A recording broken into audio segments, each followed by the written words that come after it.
Hello, I'm Bishop Mitch Rosansky, the Eastern Vicar for the Archdiocese of Baltimore and Program Director for Beyond the Boundaries, a program sponsored by our Archdiocese and endorsed by our leadership to help Catholics become involved in addressing the inequities in our region, in our Archdiocese.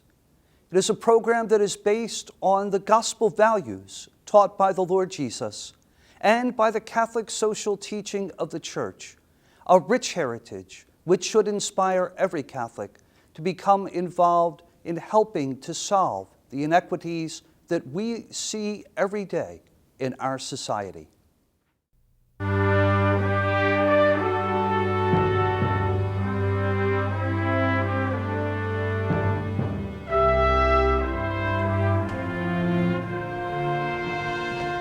Hello. Welcome to St. Vincent de Paul Church in downtown Baltimore. I'm Father Richard Lawrence. I've been the pastor here only since 1973, but the church has been here since 1840. We've invited you here because the historicity of this church makes this a good starting point for the topic of regionalism. Regionalism can involve a lot of statistics and it can be a little dry, but it can be seen very clearly from history. And the history of the architecture of this church mirrors the history of the growth of Baltimore. When the church was opened in 1840, these pews formed the same center aisle that they do today, except that they had doors on them. They weren't wrapped around like this. There were side aisles that came down both sides. You could come from the side aisle towards the center or towards more pews that went to the wall. And this balcony had wings that came down both sides, a U-shaped balcony. There's still places on the floor where the weight of the pillars crushed the wood a little. And then above it, there was a second balcony that ran across the back. Now, why is that significant? Because the seating was divided that way. The old families, the Catons and the Carrolls and Commodore Dannells and people like that had seats here in the center aisle. They were English, they were wealthy, they could afford the substantial pew rents that center aisle seats commanded. The side aisle towards the center were the second generation Irish who had a little bit of money and could afford some pew rent. From the side aisle towards the side, these were the famine Irish who were coming over by the boatload to build the railroads. They didn't have any money, so they got less desirable seats. Then the first balcony was for free citizens of color, and the second balcony was for slaves. It was illegal in those days not only to let white folks and black folks sit together, but to let the slaves sit with the free black folks. Somebody might lean over and whisper, "All men are created equal." And then where would you be? So we had a very structured seating arrangement and a very structured society. But the point is that we were all here together. In one neighborhood parish, we had white and black, rich and middle class and poor. We all lived together in Baltimore in 1840. That's the way the city has always been until our own lifetime. Let's look at a map together. If you look at the city of Baltimore when it was founded as a city in 1797 by merging Baltimore Town, Jonestown, and Fells Point, it was just this little teeny area wrapped around the waterfront. As the city grew in population, grew in economy, it grew geographically as well. In 1816, they moved the city line from down here by the waterfront out to North Avenue. They called it North Avenue because it was the northern boundary of the city. And at that time, it took in a lot of farmland. All the developed area was inside that new boundary. It was only 10 years since 1806 when they began the basilica. They accepted the deed of the gift of the deed of the land for it from Governor Howard. The trustees recorded in their minute book, "We find the proffered gift of Governor Howard to be a pleasant hill overlooking the city." All of Baltimore was downtown, down the hill from the basilica in those days. It took a while to fill the 1816 boundaries. And as soon as they were filled, they moved the boundaries again. They moved them out to the line of 1888, which on the north side is at 42nd Street, where Greenmount Avenue changes to York Road. That's the old city line of 1888. Then they moved it again in 1918. Why did they keep moving it? because the city kept growing, and they kept the whole city, the demographic city, the economic city, and the political city together. It grew out a series of radials. If you think about the history of your family, you can probably confirm it. Each ethnic group started here downtown and moved out a specific radial about 20 minutes per generation. 20 minutes is a different amount of territory in different generations, depending on whether you're walking, riding the horse car, riding the streetcar, or driving. But 20 minutes per generation. The Polish population moved east from downtown to Canton, to Highlandtown, to Essex and Dundalk, and out the eastern radial. The Irish population moved east to northeast, from downtown to the 10th Ward, to Overley, to Bel Air. The German population moved north-northeast, out Harford Road. That's why it's called Gardenville. So many German families built the traditional gardens in the backyard. They named it Gardenville. The WASP population moved north, from downtown to Guilford, to Homeland, to the Valley.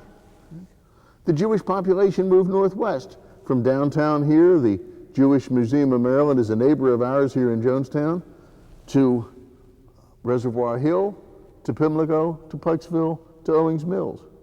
The Lithuanian population moved southwest, from downtown to the Hollands Market area, to Linthicum, to Arbutus. The only population that couldn't do that was the African American population, because segregation laws wouldn't allow it. It wasn't until the past 20 years that it's been possible for African American families to buy a home anywhere they wanted. And what happened? The African American population settled on a radial and started moving out it. Now the west-northwest radial, the Liberty Road radial, is African American, and the population has moved from, which center of population has moved from Woodlawn to Randallstown and out that direction. The city has expanded. It's expanded radially, but it's expanded together. Just as all the people were together here in 1840, white folks and black folks and rich folks and poor folks and middle class folks, so up through the expansion of 1918, we've kept the political city, the demographic city, and the geographic city together. In 1918, we were only 10 years away from the crash of '29. We had the Depression, we had the war. The city wasn't growing then. We were too busy doing other things, first trying to eat and then trying to survive. After the war was another burst of population growth, and people expanded out the radials one more time. But now the city line couldn't follow. A constitutional change had been made in Maryland, the Maryland legislature, that made it impossible to expand the boundaries of the city. So what happened? The city expanded across its boundaries right after the war very rapidly in all directions, and the population continued to grow and continued to move. But the boundaries of the city didn't. What implications does that have for us as Marylanders, for us as Christians? Well, to look at that, we need to take some look at a few statistics. So at the risk of getting a little bit too complicated, please give me a minute to show you a couple of statistical tables, and we'll see what's happened as a result of our history. As you can see on this set of graphs, in 1950, just after the Second World War, there were about 950,000 people in Baltimore City. And that was most of the metropolitan area. You had small towns outside of Baltimore and lots of farmland, but the city area and the city political boundary were about the same. Of those 950,000, about 750,000 were white, and just over 200,000 were African American. In the ensuing years, between 1950 and 1995, the last year we have on the graph, because it's the last year we have precise numbers for, you can see what's happened. The total population has declined from 950,000 to 690,000 as population has continued to move out those radials, the same as they've always done. And the composition of the population has changed significantly. The white population has declined from 750,000 to 250,000.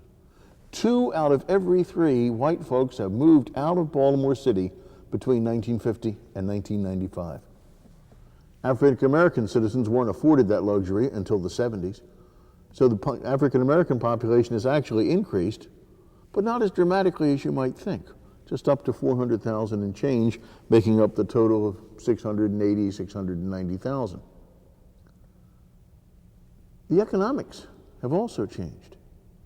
Just after the war, the median family income in Baltimore, the city, was about the same as the median family income in Baltimore, the metropolitan area. Over the ensuing half century, however, that's changed dramatically. The median family income in Baltimore has gone up, but has not even quite kept pace with inflation, and the median family income in the counties has skyrocketed, so that the median family income in Baltimore City is now a much smaller percentage of the total. When we combine these two effects, the racial effect and the economic effect, we get this chart.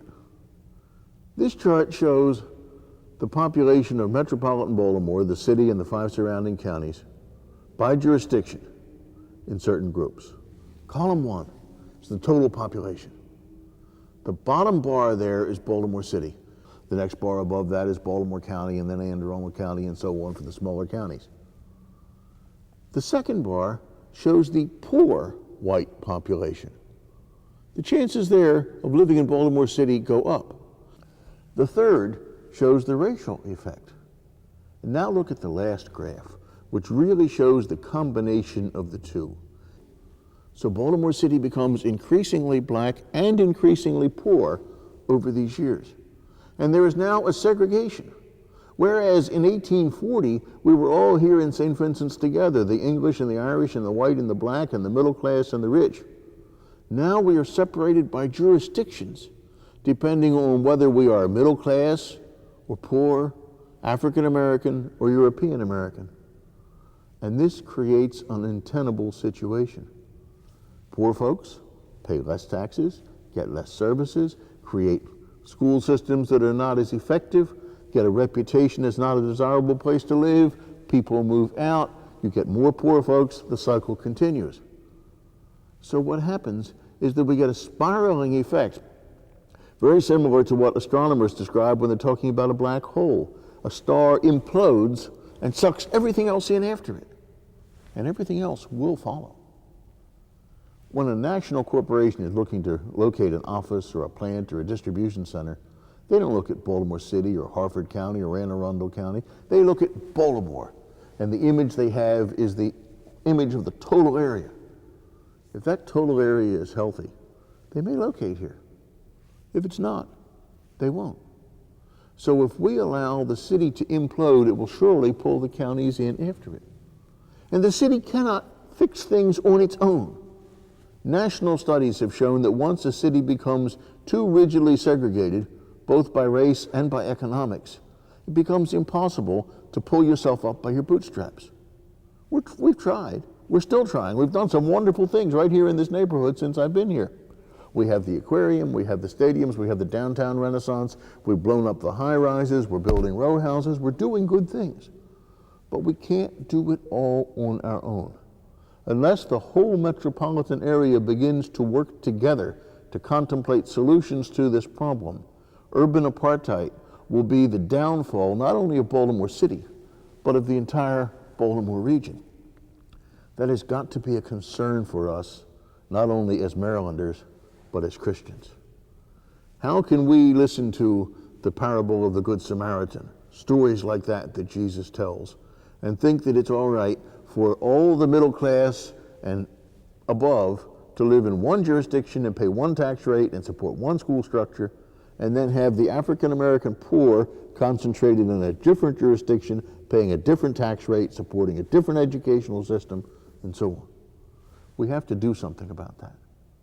We can't go back to expanding the boundary lines of the city every time the population changes. That's been impossible since that last change in 1918. We need more creative solutions. What are they? Well, part of your discussion group is to think about that and come up with what they are. But the first thing is to know that we do have a problem, that urban apartheid will destroy the whole metropolitan area unless we as Marylanders and as Christians do something about it.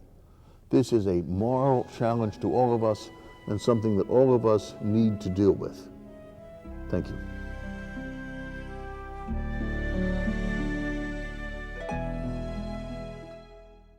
We went with an open mind. We went through the 8-week series, and for me personally, it was a life-changing experience. Ditto. You got You it. have to be converted. You have to be fully tuned in. You have to be aware. Your eyes have to be open. I think it's sometimes a scary proposition to get involved with issues of advocacy and issues of justice. Oftentimes it calls us to look at our own way of being in the world, our own lifestyle. It made me examine myself, what we have, and how unappreciative at times we can be. At the end, when we started to realize that so many of us had changed, we had changed our way of thinking, our attitude toward people in general was so different. Mm-hmm. Collectively, we saw that as a group. We finished, we're aware, we want to do something. Where do we go from here? I think one of the most difficult things when these small groups, discussion groups, come to an end is getting people to move from talking about things that they could do to action. Well, when I talk to youth, when I go out and make presentations to youth, very often they're not exactly making a connection between service and advocacy.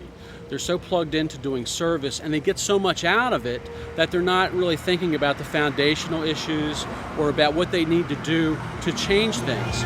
So it's sort of making the youth aware of what they have to do so that we don't have to expand these services, so that people can really live in a just society. And if we're just caring about ourselves and who's caring for the other people, we need to include everyone and show that we care for everyone, not just ourselves or our family, that we are respecting everyone else in the community and are trying to help them in everything. Like, well, if people getting pushed out of here, where are they going to go? They're going to come further out of the city because the city's getting too expensive for people. And it's just going to be widespread around eventually the whole country.